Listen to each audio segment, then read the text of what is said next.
Welcome to the Manifest, Manage, and Multiply Money podcast. I'm Audrey Faust, the Manifesting CFO, and I'm your host. And on this podcast, we are going to hear real conversations from women who have built multi-six-figure, seven-figure, and even multi-seven-figure businesses. We're going to explore the identity shifts, the mindset, and the leadership evolutions that they went through in order to grow a business.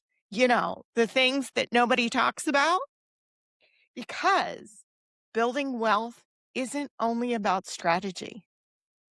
It's about the mindset and the woman you have to become in order to do this. Now, let's dive in.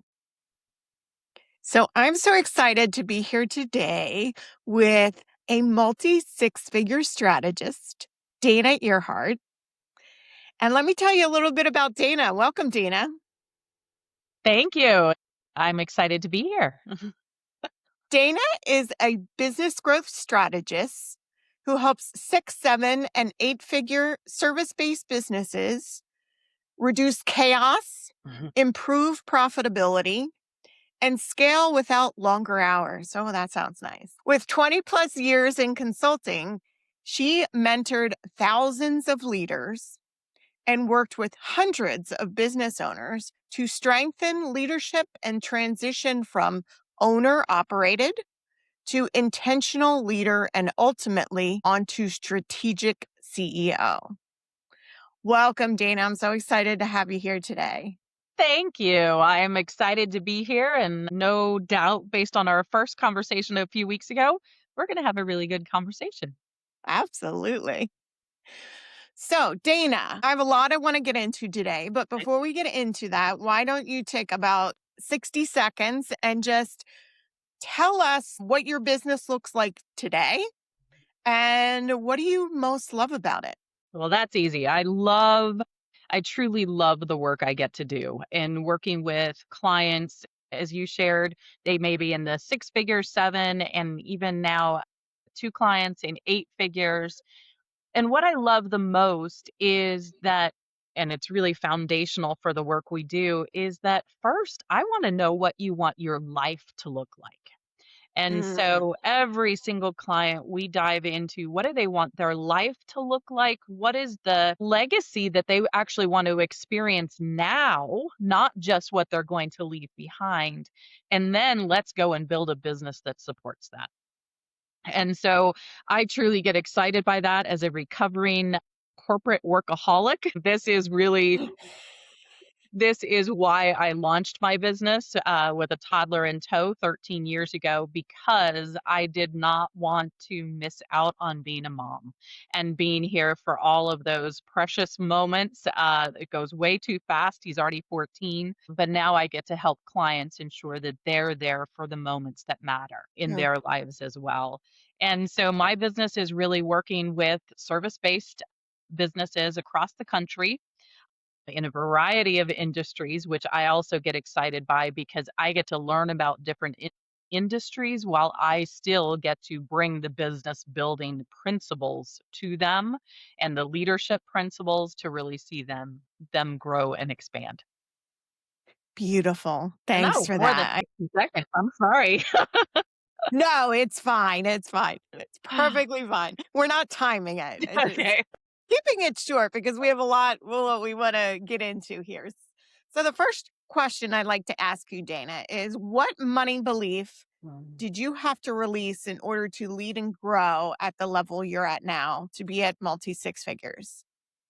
I think really is that um it's probably something I still work on and maybe I will continue to be aware of until the day I die, is the concept of abundance and that there is Mm, always enough. And when I focus first on being of service, I don't get as caught up in my head about the money.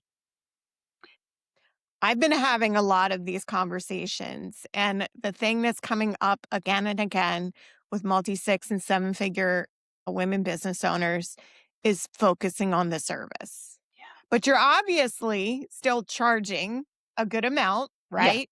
Yes. Because you wouldn't be at multi 6 or 7 figures if you weren't. So Absolutely. let's dive into that. Did you have any mindset you had to get around about what you were charging at any point? Absolutely. I laugh often. I have a little trophy over here that I won several decades ago in corporate for Salesperson of the Year.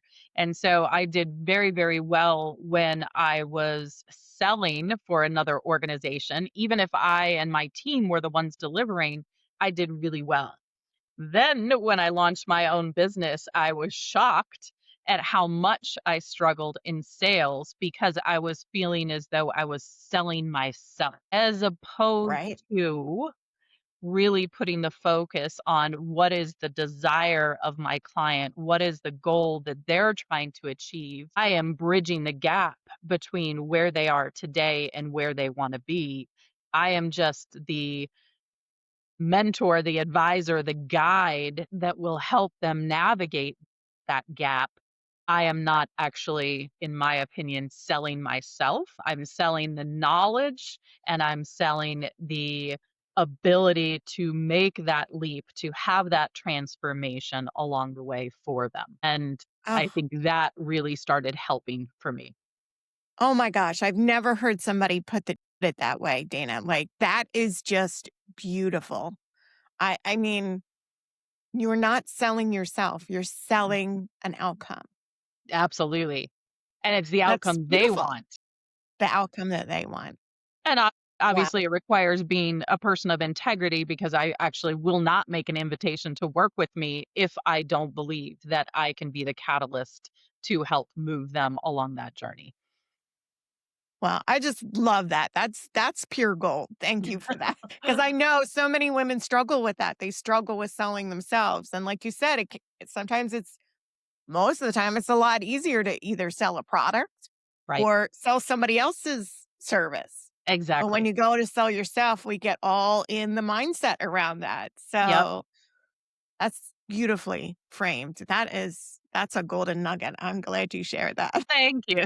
Who did you have to become in order to hold this level of success without mentioned you were a former workaholic. I can relate.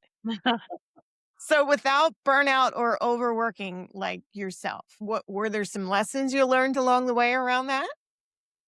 Absolutely. I think there was definitely in the beginning some imposter syndrome. And if I wasn't careful, even as I've grown, as the business has grown, as my avatar has grown, I certainly have clients who are bringing in more money than my business is currently. And there are some people who have the rule of thumb never hire somebody who hasn't been where you are headed.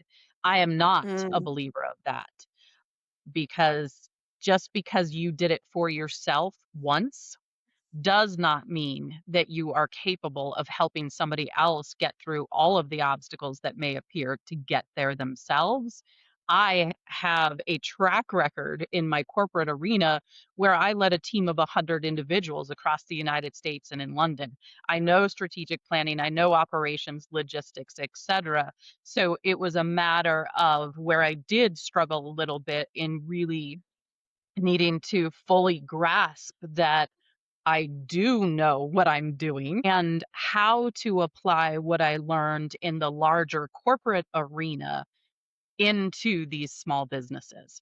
And it really is a combination of what I now call the head and heart leadership because it mm, is you there is the aspect where it is absolutely the tangible hard metric statistics and strategies, but I also believe that when you bring in the heart, when you bring in the care, the compassion, the nurturing that's required when you're mentoring a team. I often talk about the parallels between parenting and leadership. It is about nurturing and fostering a culture within your team of what you have created in your organization. Again, just because somebody has made it to certain milestones does not mean that they have built a culture that can be in other cultures without fully understanding what it is they did because sometimes success is created by accident yes. and not able to be repeated a second time. That's why businesses fail. They hit a milestone, they take their foot off the gas pedal, and they don't necessarily have the same successful year a second or third time. I Yes. wanna make sure my clients have sustainable success. That's beautiful. Thanks for sharing that. I want to reflect back a little what you said because I've come across that myself too, where I had an 8-figure business come to me and I got in my own mindset and was like, what do I know about an 8-figure business? But what I took it anyway. Mhm. And I thought, well, what's the worst that could happen? I'm like, they fire me. Okay, big deal. I took it anyway. And I realized that it's the same problem. It's the same problems in the 8-figure business that Yeah. it is in the seven, right? And the multi seven. It's just at a larger scale. Yeah. That's one thing that I noticed, and sometimes we like, "Oh, wait a minute, we can't work on that. We're not there yet." But you make a very great point. As long as your gift is to be able to kinda see the bigger picture, which it sounds like yours is, and mine it is, like, like I said, you see the same problems that were in the 7 that are in the 6, right? That Mhm. are, in the 8, all of that. They're all there. They're just at a different level. So was there a moment when money stopped feeling personal or emotional and started actually feeling neutral or Mm. even positive? Something that shifted inside you internally? I think for me, it was when I decided to remove the invisible wall of resistance and really began to trust in myself, trust in my talent, trust in my ability to connect with individuals and create the space where they can be vulnerable because as we all know, growth is not comfortable. It does require getting uncomfortable, and yet it can be so beautiful to see the transformation. And when I say see, I literally mean when I can see the changes in confidence, in self esteem, in just behaviors in my clients. What was your specific question? That's okay. That happens. Was there a moment when money stopped feeling like personal or emotional and started feeling either neutral or supportive or positive? Yeah, I feel like even just recently I went through another level of that, of really, and when I do say the wall of resistance disappeared, and it's just a matter of trusting that, money is energy, and it's just a matter of exchanging energy with someone because you're also bringing something to them as well. And when I really was able to step into money as a tool, Mhm. and to think and make the connection more to the excitement of what do I want to do with that money? And my son is growing up fast, and to realize there's 4.5 years left before he graduates high school, and really be thinking about everything that I want to create and experience while he's home. And then, of course, planning for the future beyond that. Money gets exciting when you realize that it can work for you if you stop working against it. And that's Mm, probably what I realized is to stop working against it. that's a great quote. When money Yeah. starts working for stop Yeah. working against it. Yeah. I love that. I often say money is a tool, but Yeah. I love that quote, working against money. Start Yeah. working with money. What identity shift mattered more than any strategy you implemented in your business as Mm. you scaled?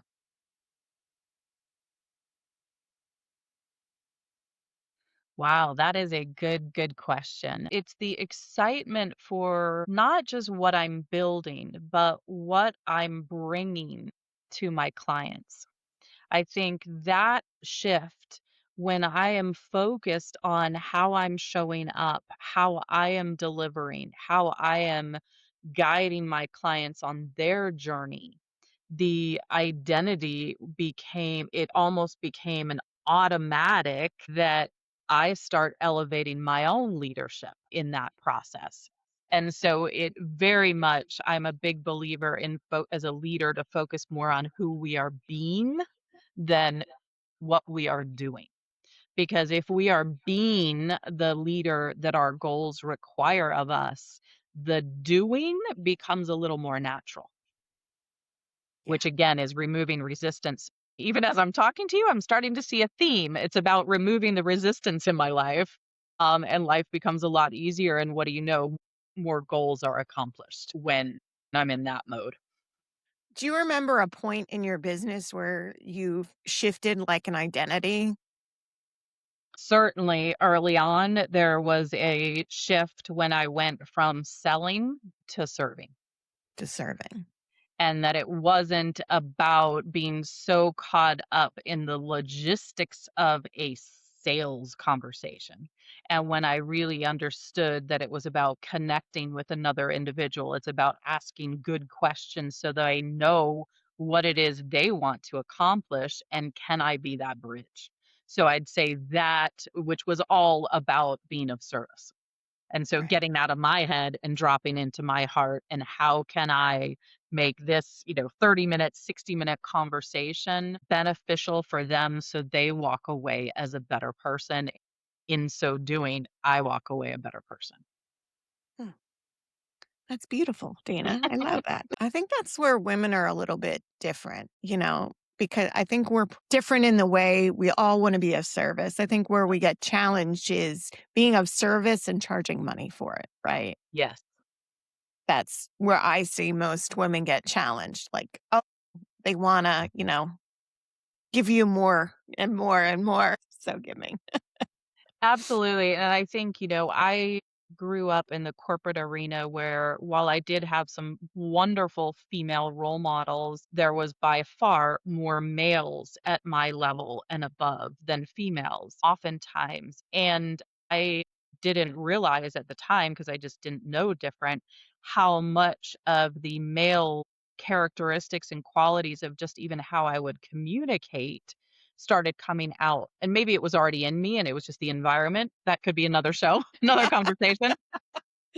But when I started my own business, it was also an opportunity for me to start being more aware of blending the two, blending the male traits, blending the female traits, the left and right brain and how we communicate differently. But for me, it was also, I had spent almost 2 decades spending far more time living from my head than I had my heart, and part of that was I was trying to protect myself. I thought my heart needed protecting, and I almost became this shell of myself until I launched my own business and realized that, "Oh, I can bring feminine to this, and I don't have to let go of all of the quote unquote left brain male characteristics because I am a numbers person. I geek out at spreadsheets."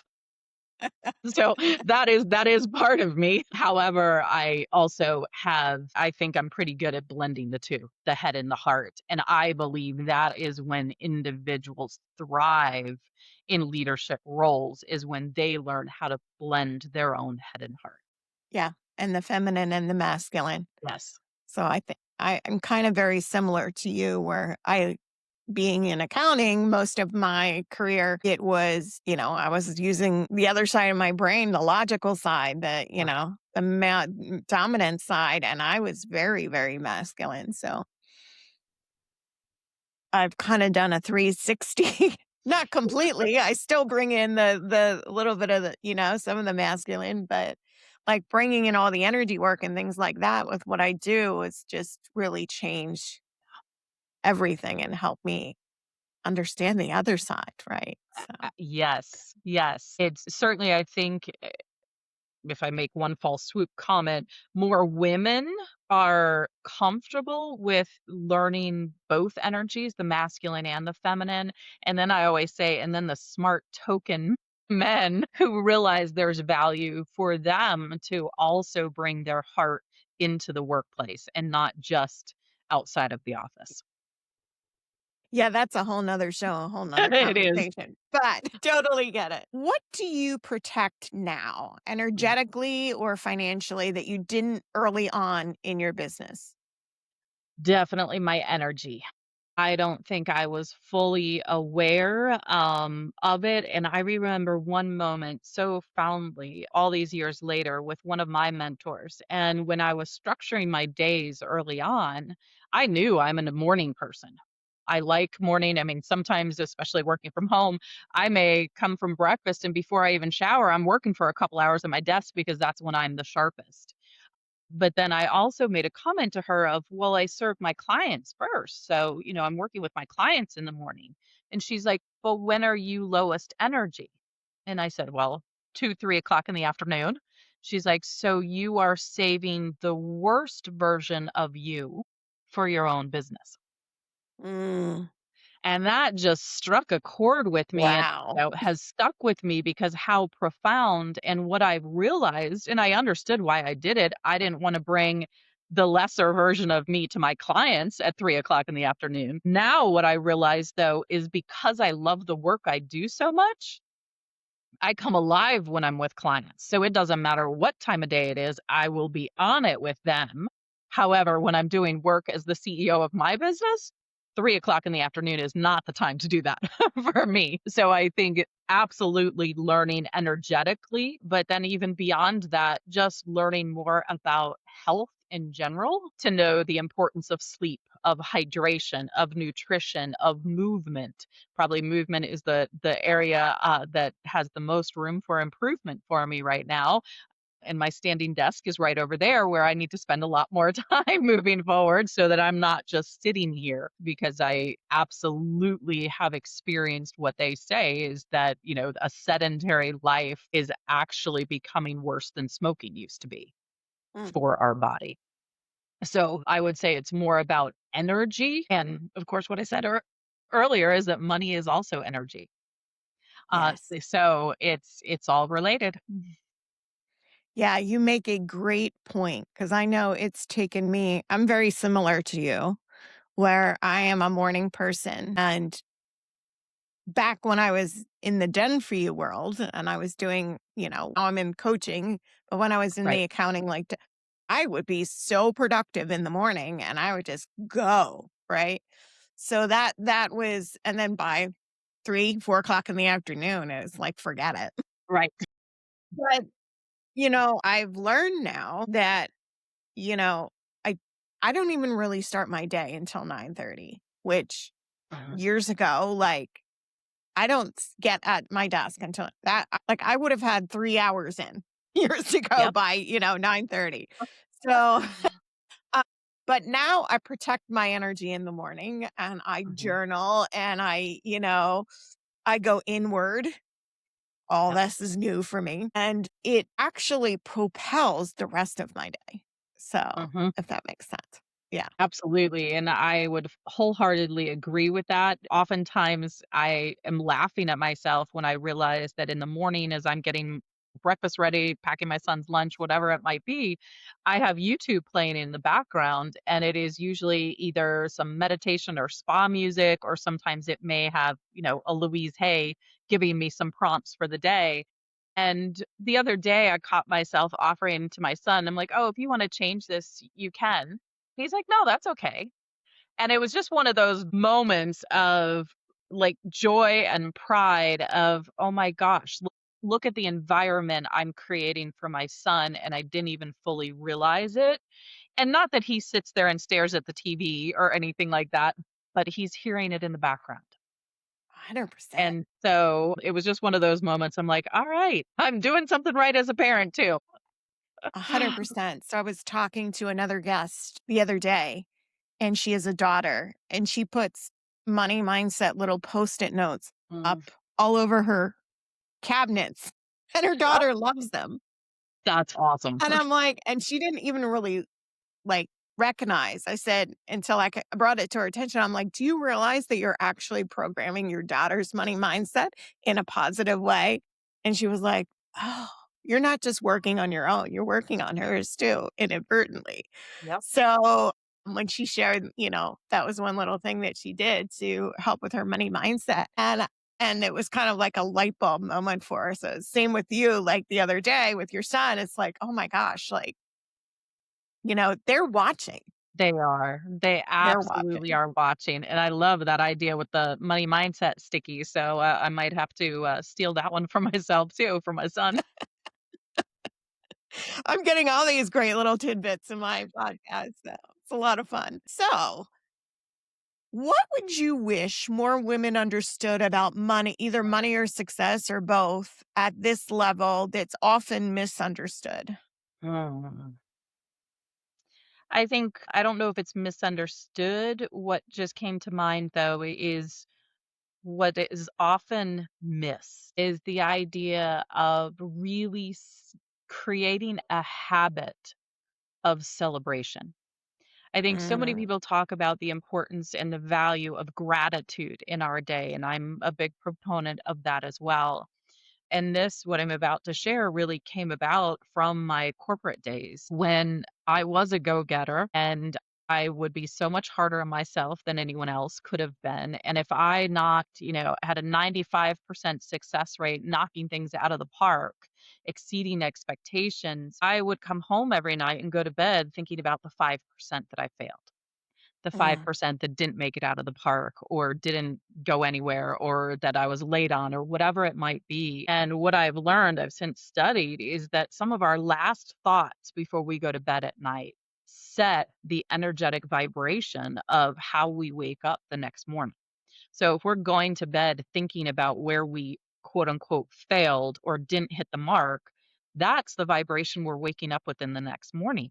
That is right. not how you create success, at least not a grace and ease life of a success. There's a lot of resistance in the other version. And so I really started the habit and have shared it with my clients that just like every morning, I highly encourage thinking about 3 things you're grateful for, journaling on that.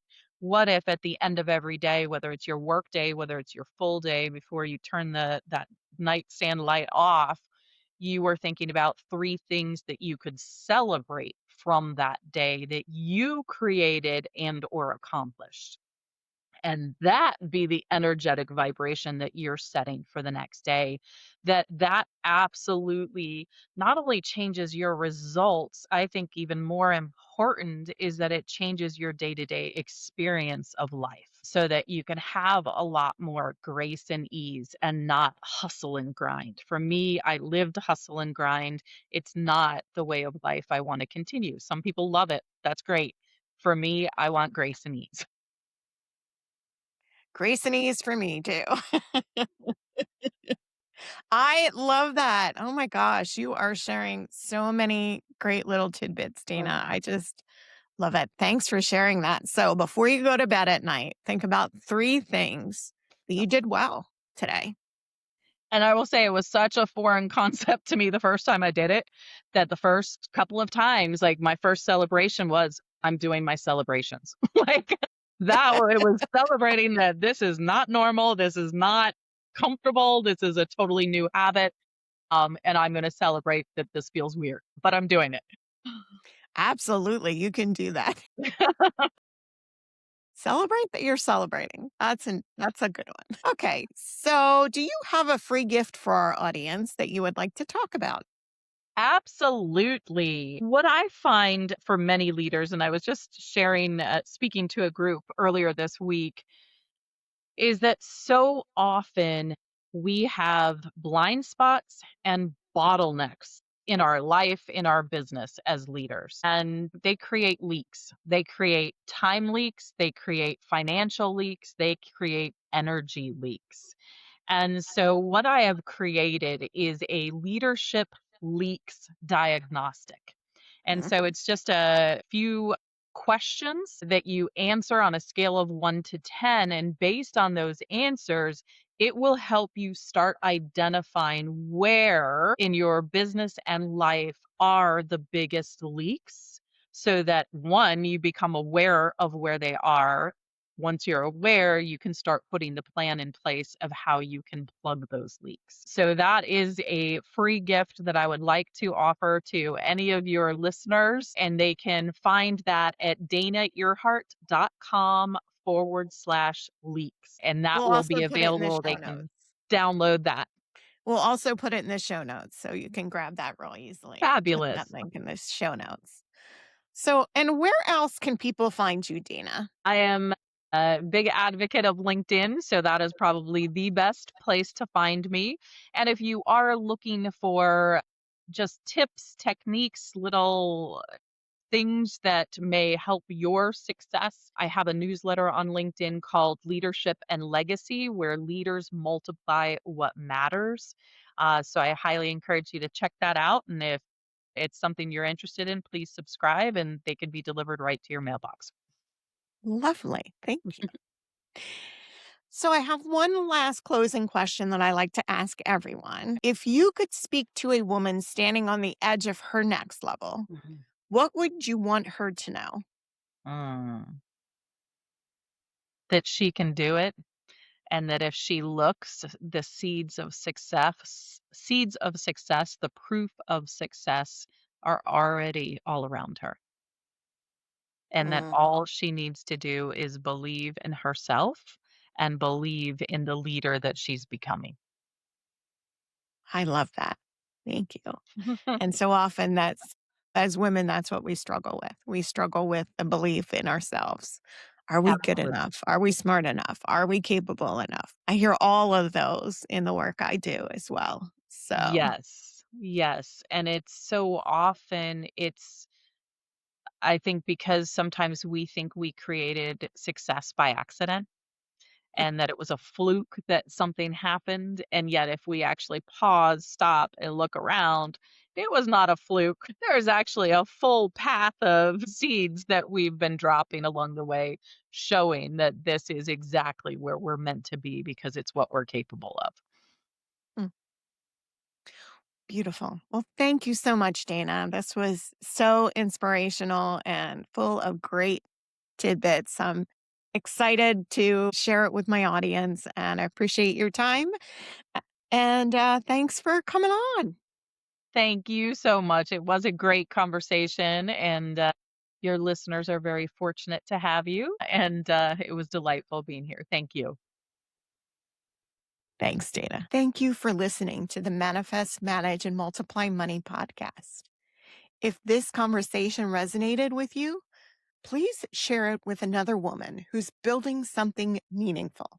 And if you are enjoying this podcast, I would greatly appreciate it if you left a review.